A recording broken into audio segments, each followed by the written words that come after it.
Hello guys, how are you? Myself R.K. Mishra, your chemistry teacher. Students, now we are discussing our next video that is written class 11th chemistry periodic properties. हम लोगों ने अपने पिछले lectures में videos में chemical bondings finish कर लिया था और आफ्टर दैट हम लोग पढ़ेंगे आज एलिमेंटल क्लासिफिकेशन टॉपिक में।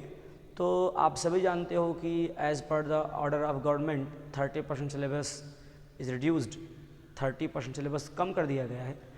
तो जो बचे हुए सिलेबस हैं अब अगला चैप्टर हम करने जा रहे हैं और उसमें पहला है आपका पीरियोडिक प्रॉपर्टीज़। ठीक है, जैसा कि आप सभी जानते हो पीरियोडिक प्रॉपर्टीज़ में हमने पिछले लेक्चर में बताया भी था।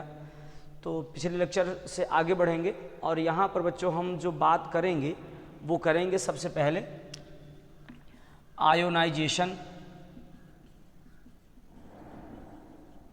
Enthalpy, electronegativity. आज हमारे जो दो टॉपिक हैं ये इसी पे डिपेंडेंट हैं। ध्यान रखेंगे हम लोग आयनिक प्रॉपर्टीज़। मैंने आपको बताया था कि मॉडर्न जो लॉ है मेंडलीव का, जो मतलब मोजले के द्वारा दिया गया, मेंडलीव का तो पुराना है, according to which the all the physical and chemical properties of elements are periodic function of their atomic weights according to Mendeleev periodic law.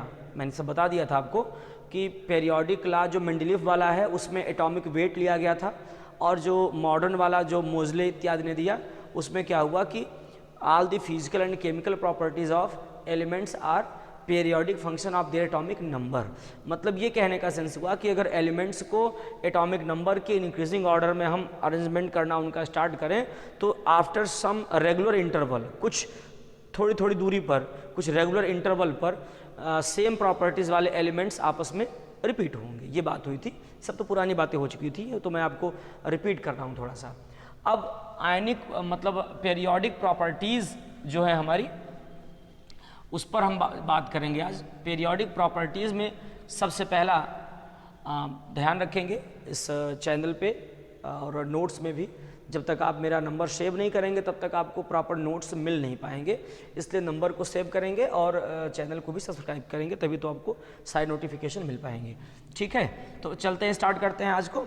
आज का जो हमारा है आयनिक ionisation enthalpy.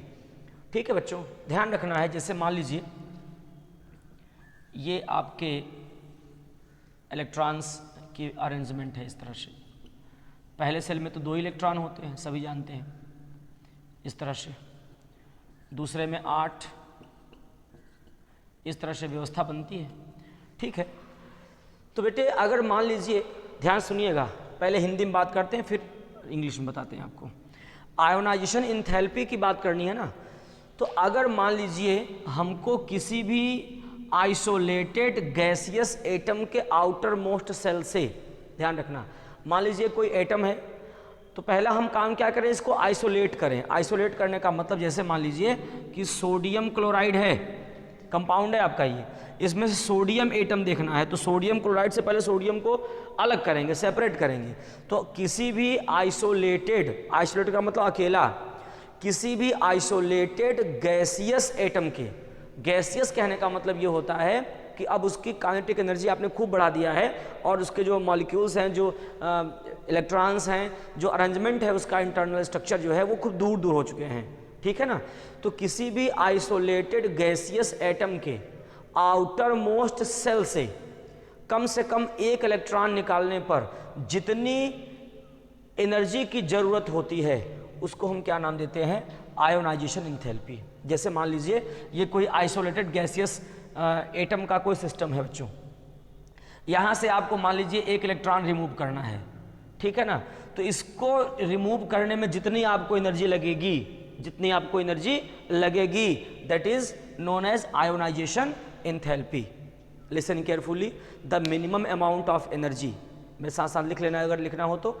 The minimum amount of energy required to remove an electron, the minimum amount of energy required to remove an electron from the isolated gaseous atom, from the isolated gaseous atom. The minimum amount of energy required to remove an electron from isolated gaseous atom is known as ionization enthalpy, known as ionization enthalpy. Ionization enthalpy, ये तो clear हो गया कि sir ठीक है ionization enthalpy, इसको kilo joule में भी हम इसकी वैल्यू को मेज़र कर लेते हैं। अब ध्यान रखेंगे सबसे पहली बात कि जो आयोनाइजेशन इंथैल्पी है इसकी वैल्यू, पहले वाली की वैल्यू आयोनाइजेशन इंथैल्पी की वैल्यू हमेशा दूसरे आयोनाइजेशन इंथैल्पी की वैल्यू से हमेशा कम होगी। मतलब सेकंड आयोनाइजेशन जो होगा वो ज़्यादा होगा पहले वाले से, ये ज़्यादा कम होगा तीसरे वाले से। कहने का सेंस हमारे ये है बेटा कि जैसे मान लीजिए आपने इलेक्ट्रॉन निकाल लिया, मान लीजिए इस इलेक्ट्रॉन को निकाल लिया, तो जब इस इलेक्ट्रॉन को निकाल लेंगे आप ना तो और आप न्यूक्लियस के नज़दीक आते चले जाएंगे, ठीक है ना। हो सकता है कि एक ही सेल में कई इलेक्ट्रॉन हो, तो आप जब इलेक्ट्रॉन कम करते चले जाएंगे तो न्यूक्लियस से लगने वाला फोर्स ज़्यादा लगने लगेगा, ये भी इसका सेंस होता है। तो इसका मतलब ये है कि first value of ionization enthalpy is always lower than that of second, then that of third, then that of fourth and so on. मतलब पहले आयोनाइजेशन एंथैल्पी की वैल्यू हमेशा सबसे कम होगी दूसरे वाले से, दूसरे वाले कम होगी तीसरे वाले से, तीसरे वाले कम होगी चौथे वाले से। ठीक है, क्लियर हुआ? दो चीज़ें क्लियर हो गई सर कि आयोनाइजेशन एंथैल्पी क्या है। फिर से मैं बोल दे रहा हूँ, जो बच्चे न लिख पाए हों लिख लीजिएगा। The minimum amount of energy required to remove an electron from the isolated gaseous atom is known as ionization enthalpy. ठीक है ना। इसको किलो जूल में हम इसकी वैल्यू को जो है वो कैलकुलेट कर लेते हैं। अब मैं आपको बताऊंगा कि इसका ट्रेंड क्या होगा। ट्रेंड का मतलब पीरियोडिक टेबल में, अगर पीरियोडिक टेबल में इसका ट्रेंड देखा जाए तो क्या होगा। ध्यान रखना है, पीरियोडिक टेबल इस तरह से बनी हुई है कि हम सारे एलिमेंट्स की स्टडी बड़ी ही ईजिली, बहुत ही आसानी से कर सकते हैं। इस तरीके से बनाया ही गया है वो, ठीक है ना। तो आप जानते हो कि जो ग्रुप हैं, इस तरह की लाइन को ग्रुप कहते हैं टेबल में, और इस तरह की लाइन को क्या बोलते हैं, पीरियड कहते हैं। तो जब हम किसी भी ग्रुप में, पीरियोडिक टेबल में जब हम किसी भी ग्रुप में टॉप टू बॉटम आते हैं, ध्यान रखना बच्चों, when we move top to bottom in a group of periodic table, जब हम पीरियोडिक टेबल के किसी भी ग्रुप में ऊपर से नीचे आते हैं तो आयोनाइजेशन एंथैल्पी की वैल्यू हमेशा डिक्रीज होती है, घटती है, डिक्रीज होती है। क्या होती है? डिक्रीज हो, घटेगी।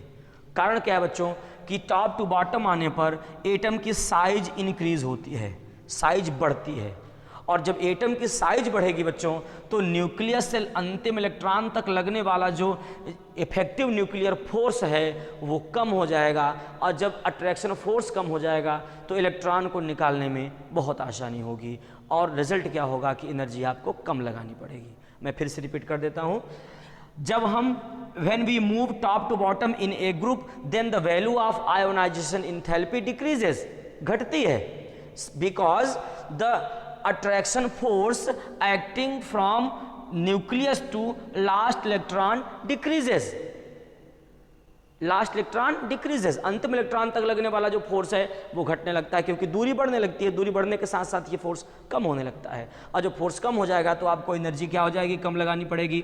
ठीक है, और एनर्जी जब कम लगानी पड़ेगी तो आयोनाइजेशन की एंथैल्पी की वैल्यू क्या हो जाएगी, कम हो जाएगी। अब हम देखते हैं किसी भी पीरियड में अगर हम लेफ्ट टू राइट इंक्रीज करते हैं, if we move left to right in a period, अगर हम किसी भी पीरियड में लेफ्ट टू राइट चलते हैं बच्चों तो आयोनाइजेशन एंथैल्पी की वैल्यू इंक्रीज करती है, बढ़ती है। The value of ionization enthalpy increases when we move left to right in a period, जब किसी पीरियड में हम लेफ्ट टू राइट इंक्रीज करते बढ़ते हैं तो आयोनाइजेशन एंथैल्पी की वैल्यू बढ़ती हुई चली जाती है, बढ़ती हुई चली जाती है बच्चों। ऐसा क्यों?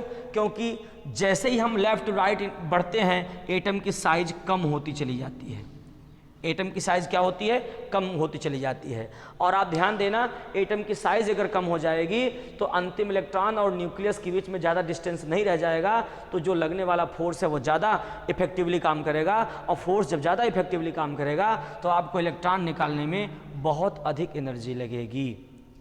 Since the size of an atom decreases, then the force acting from nucleus to last electron increases effectively. And at that condition, if we remove electron, then we can feel more attraction force and requires more energy. ठीक है, but left some exceptions, कुछ अपवादों को छोड़कर, कुछ अपवादों को छोड़कर। ठीक है, जैसे पहला अपवाद है आपका नाइट्रोजन की फर्स्ट आयोनाइजेशन एंथैल्पी की वैल्यू ऑक्सीजन के फर्स्ट आयोनाइजेशन एंथैल्पी की वैल्यू से ज़्यादा हो जाती है। वो मैंने आपको रीज़न बता रखा है। उसका कारण क्या होता है, इसमें जैसे ही आप नाइट्रोजन के इलेक्ट्रॉन्स की बात करते हैं तो नाइट्रोजन में लास्ट इलेक्ट्रॉन पी सब सेल में पहुंचता है और वहाँ पर बिल्कुल स्टेबिलिटी है, 3 इलेक्ट्रॉन है। और जब 3 इलेक्ट्रॉन है तो एक नियम होता है कि एग्जैक्टली हाफ फील्ड इलेक्ट्रॉन्स ज़्यादा और एग्जैक्टली हाफ फील्ड और एग्जैक्टली फुल फील्ड इलेक्ट्रॉन्स अगर हैं तो ज़्यादा स्टेबल होंगे देन जो इनकम्प्लीट हैं। तो ज़्यादा कंप्लीट नाइट्रोजन की कॉन्फ़िगरेशन आती है, इसलिए स्टेबिलिटी ज़्यादा होती है, और ऑक्सीजन में ऐसा नहीं होता, इसलिए स्टेबिलिटी कम हो जाती है। ठीक है, तो आशा करता हूँ कि आपको आसानी से समझ में आ गया होगा। अब हम नेक्स्ट जो प्रॉपर्टी है वो अगली वीडियो में डिस्कस करेंगे। तब तक के लिए थैंक्स।